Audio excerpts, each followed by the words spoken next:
ಏನಮ್ಮ ಅವಳ ಕತೆ ಕೇಳಿ ಅಯ್ಯೋ ಅನ್ನಿಸ್ತಾ ಇದ್ಯಾ? ಹಾಗಲ್ಲ, ನೀವ್ ಹೇಳಿದ್ದನ್ನ ನೆನ್ಸ್ಕೊಂಡೆ, ಅದಕ್ಕೆ. ಇದೆಲ್ಲ ನಡೆದು ತುಂಬಾ ವರ್ಷ ಆಯ್ತು ಕಣಮ್ಮ. ಈಗೊಂದ್ ಸ್ವಲ್ಪ ದಿನದ ಹಿಂದೆ ಒಂದು 6 ತಿಂಗಳಿರ್ಬೋದೇನೋ ಮಂತ್ರ ನಮ್ಮ ಯಜಮಾನ್ರು ನೋಡೋದಕ್ ಬಂದಿದ್ಲು. ಅವ್ರ ಹೆಸರಲ್ಲಿ ಒಂದ್ ಜಮೀನಿದೆ ಕಣಮ್ಮ ಇಲ್ಲಿ. ಅದನ್ನ ಮಾರಾಟ ಮಾಡ್ಕೊಡಿ ಅಂತ ನಮ್ಮ ಯಜಮಾನ್ರ ಹತ್ರ ಮಾತಾಡೋದಕ್ ಬಂದಿದ್ಲು. ನಿಮ್ಮಿಬ್ರ ಹತ್ರ ನಾನು ಈ ವಿಷಯ ಹೇಳಿದೀನಿ ಅಂತ ಯಾವುದೇ ಕಾರಣಕ್ಕೂ ಯಾರ ಮುಂದೆನೂ ಹೇಳ್ಬೇಡಿ. ಯಾಕೆಂದ್ರೆ ನಮ್ಮ ಯಜಮಾನ್ರು ಇದಾರಲ್ಲ, ಅವರು ಮಂತ್ರನ್ ಕಡೆ ಸ್ವಂತದವರು. ಏನಾದ್ರೂ ಗೊತ್ತಾಯ್ತು ಅಂದ್ರೆ ನನ್ನ ಬಡ್ದಾಕ್ಬಿಡ್ತಾರೆ.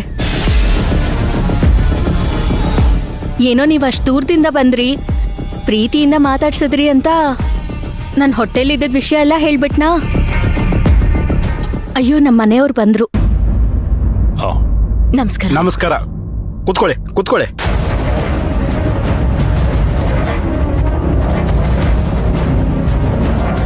ಫೋನ್ ಮಾಡಿದ್ ನೀವೇ ಅಲ್ವಾ? ಹೆಸರೇನು ಹೇಳಿದ್ರಲ್ಲ? ಸರ್, ಸುಶಾಂತ್ ಅಂತ ನನ್ನ ಹೆಸರು. ಇವರು ಅರ್ಚನಾ. ನಮಸ್ತೆ. ಇವನು ನನ್ನ ಮಗ ರಾಘವ್. ಸರಿ, ಸಂತೋಷ. ಏನು ವಿಷಯ? ಏನಕ್ಕೆ ಫೋನ್ ಮಾಡಿದ್ರಿ? ಏನಿಲ್ಲ, ಅದೇ ನಿಮ್ಮ ಸಂಬಂಧಿಕರು ಮಂತ್ರ ಅಂತ ಇದ್ದಾರಲ್ವಾ, ಅವ್ರ ಜಮೀನು ಸೇಲ್ಗಿದೆ ಅಂತ ಗೊತ್ತಾಯ್ತು.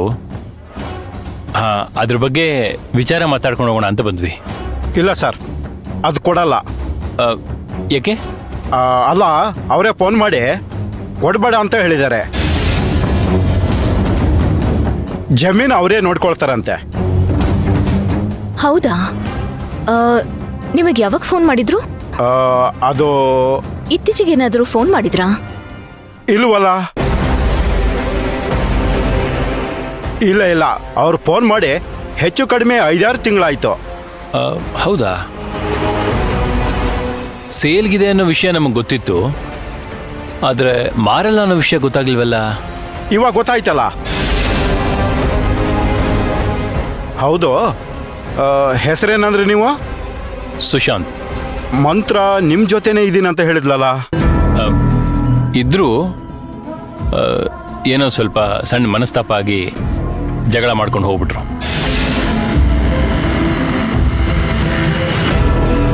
ಅವರು ಮತ್ತೆ ನಿಮ್ಮ ಹತ್ರ ಬಂದೇ ಬರ್ತಾರೆ ಅಂತ ನನಗೆ ಗೊತ್ತು. ಬಂದ ತಕ್ಷಣ ನಾನು ವಿಚಾರಿಸಿದೆ ಅಂತ ಹೇಳಿ, ಸಾಧ್ಯ ಆದರೆ ಒಂದು ಫೋನ್ ಮಾಡಕ್ಕೆ ಹೇಳಿ. ಹಾ, ಸರಿ ಸರಿ, ನಾವಿನ್ನು ಹೊರಡ್ತೀವಿ. ಆಯ್ತಾಯ್ತಾಯ್ತು. ಅಯ್ಯೋ, ಅದ್ ಹೆಂಗ್ ಹೊರಡ್ತೀರಿ? ಊಟ ಮಾಡ್ಕೊಂಡು ಹೋಗಿವ್ರಂತೆ ಇರಿ. ಪರವಾಗಿಲ್ಲ, ಬೇಡ, ನಾವು ಹೊರಡ್ತೀವಿ. ಅವ್ರು ಹೊಡ್ತೀನಿ ಅಂತ ಹೇಳ್ತಿದ್ದಾರಲ್ಲ, ಯಾಕೆ ಸುಮ್ಮನೆ ಒತ್ತಾಯ ಮಾಡ್ತೀಯಾ? ನೀವೇನು ಹೊಡ್ತೀನಿ ಅಂತ ಹೇಳಿದ್ರಲ್ಲ? ಹೌದು. ಹೋಗಿ ಬನ್ನಿ. ಹಾ, ಸರಿ. ನಮಸ್ತೆ.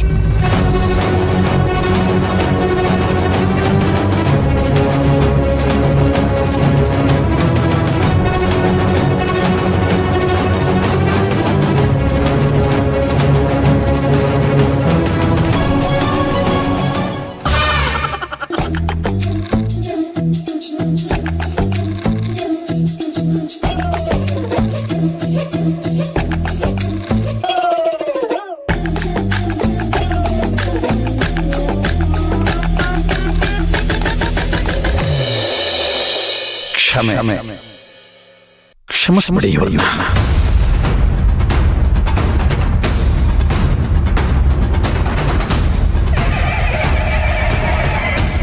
ಇವ್ರನ್ನ ಕ್ಷಮಿಸದ?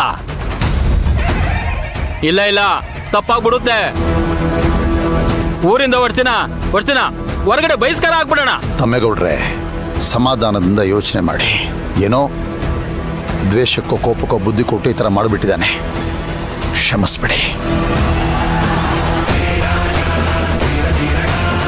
ನಾನು ಅವ್ರಿಗೆ ಕೊಡ್ತಾ ಇರೋದು ಇದೇ ಶಿಕ್ಷೆ. ಸಂಜೀವ್ ಗೌಡನೇ ಹೇಳ್ತಾ ಇದ್ದಾನಲ್ಲ, ಅವನಿಗೆ ನನ್ನ ಮೇಲೆ ದ್ವೇಷ ಇತ್ತು ಅಂತ ಹೇಳಿ. ಅದು ಅಲ್ಲದೆ ಅವ್ರ ಹೆಂಡತಿ ಹೇಳ್ತಾ ಇದ್ದಾರೆ ಅವ್ರ ತಂಗಿನೇ ಇದೆಲ್ಲ ಮಾಡಿಸಿದ್ದು ಅಂತ. ಬಿಟ್ಬಿಡಿ, ತಪ್ಪು ಒಪ್ಕೊಂಡಿದ್ದಾನಲ್ಲ, ಇನ್ನದ್ರ ಬಗ್ಗೆ ಮಾತಾಡೋ ಅವಶ್ಯಕತೆ ಇಲ್ಲ, ಬಿಟ್ಬಿಡಿ. ತಂಬೇಗೌಡ್ರೆ, ದ್ವೇಷ ಅನ್ನೋದು ಬಳ್ಳಿ ಇದ್ದ ಹಾಗೆ, ಅದು ಬೆಳ್ಕೊಂಡು ಹೋಗ್ತಾನೆ ಇರುತ್ತೆ. ಎಷ್ಟು ದೊಡ್ಡ ಮರ ಆದರೂ ಸುತ್ಕೊಂಡ್ಬಿಡುತ್ತೆ. ಆಶ್ರಯ ಕೊಟ್ಟಿರೋ ಮರಕ್ಕೆ ಗೊತ್ತಿರೋದಿಲ್ಲ ನಾನು ದ್ವೇಷ ಅನ್ನೋ ಬಳ್ಳಿಗೆ ಆಶ್ರಯ ಕೊಟ್ಟಿದ್ದೀನಿ ಅಂತ. ನಮ್ಮ ಮನಸ್ಸಲ್ಲಿದೆ ಅಲ್ಲ, ಆ ದ್ವೇಷ ಅನ್ನೋ ಬಳ್ಳಿನ ಬುಡ ಸಮೇತ ಕತ್ತರಿಸಿ ಬಿಸಾಕ್ಬಿಡ್ಬೇಕು. ಅದಕ್ಕೆ ಬೇಕಾಗಿರೋ ಸಾಧನ ಯಾವುದು ಅಂದ್ರೆ ಕ್ಷಮೆ ಅನ್ನೋ ಕೊಡ್ಲಿ.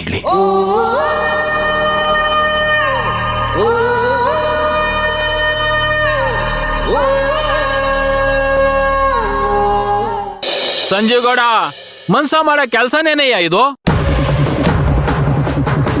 ವೀರಣ್ಣ ಆಗಿರೋದಕ್ಕೆ ಸುಮ್ಮನೆ ನಿಂತವ್ರೆ. ನಾನೇನಾದ್ರೂ ಆಗಿದ್ರೆ ತಲೆ ಕತ್ತಿಸ್ಬಿಡ್ತಿದ್ದೆ, ಜೈಲಿಗೆ ಹೋಗಿದ್ರು ಪರವಾಗಿಲ್ಲ ಅಂತ. ಏನ್ ವೀರಣ್ಣ ಅವ್ರೆ, ನೀವೇ ಹೀಗ್ ಮಾತಾಡ್ತಿದ್ದೀರಾ? ನೀವು ಅಜ್ಞಾತವಾಸ ಅನುಭವಿಸಿದ್ದೀರಾ, ಮರ್ತೋದ್ರಾ? ಒಂದು ಕಂಪ್ಲೇಂಟ್ ಕೊಡಿ. ಬೇಡ ಸಾಹೇಬ್ರೆ,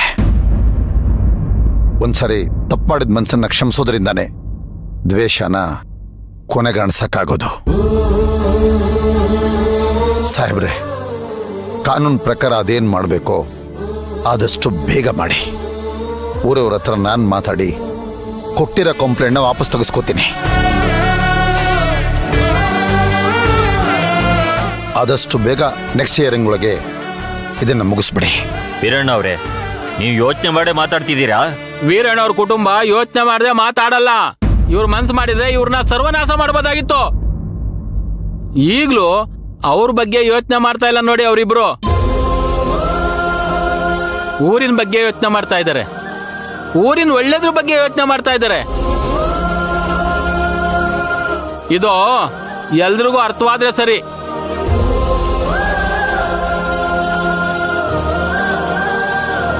ಸಂಜೀವ್ ಗೌಡ, ಇವಾಗ್ಲಾದ್ರೂ ಅರ್ಥ ಮಾಡ್ಕೊಳ್ಳೋ ವೀರಣ್ಣವ್ರ ಗುಣನ.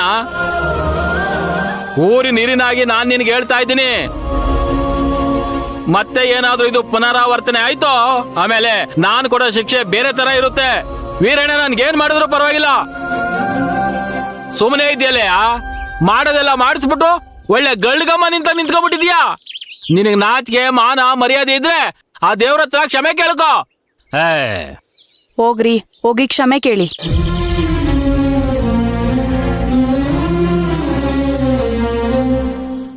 ವೀರಣ್ಣ, ದಯವಿಟ್ಟು ನನ್ನ ಕ್ಷಮಿಸ್ಬಿಡು. ನೀನ್ ನನ್ನ ಮಗನ್ನ ಅರೆಸ್ಟ್ ಮಾಡಿಸಿದ ಕೋಪಕ್ಕೆ ನಾನು ಹಿಂಗೆಲ್ಲ ಮಾಡ್ಬಿಟ್ಟೆ ವೀರಣ್ಣ. ಏನಾದ್ರೂ ಮಾತಾಡು ವೀರಣ್ಣ, ಬಯ್ಯಿ, ಕೆನ್ನೆಗೆ 2 ಏಟ್ ಹಾಕ್ಬಿಡು. ನೀನ್ ಈ ತರ ನಿಂತಿರೋದು ನನ್ನ ಕೈಲಿ ನೋಡೋದಕ್ಕಾಗ್ತಿಲ್ಲ ವೀರಣ್ಣ. ಏನ್ ಸರ್, ಒಳ್ಳೆಯವರಿದ್ದಾರೆ ಅಂತ ಕೇಳಿದ್ದೀನಿ, ನಾನು ಕಣ್ಗಳಿಂದ ನೋಡಿದ್ದೀನಿ. ಆದರೆ ನಿಮ್ಮಂಥವ್ರನ್ನ, ನಿಮ್ಮ ಕುಟುಂಬದಂಥವ್ರನ್ನ ನಾನು ಎಲ್ಲೂ ನೋಡಲಿಲ್ಲ ಸರ್.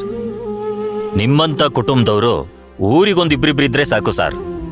ಪೊಲೀಸ್ ಸ್ಟೇಷನ್ಗಳು, ಕೋರ್ಟು ಎಲ್ಲ ಬಂದಾಗ ಹೋಗ್ತವೆ ಸರ್. ಇನ್ನು ನಮ್ಮಂಥವ್ರಿಗೇನು ಕೆಲಸ ಇರಲ್ಲ ಸರ್. ನಾನು ಬರ್ತೀನಿ ಗೌಡ್ರೆ.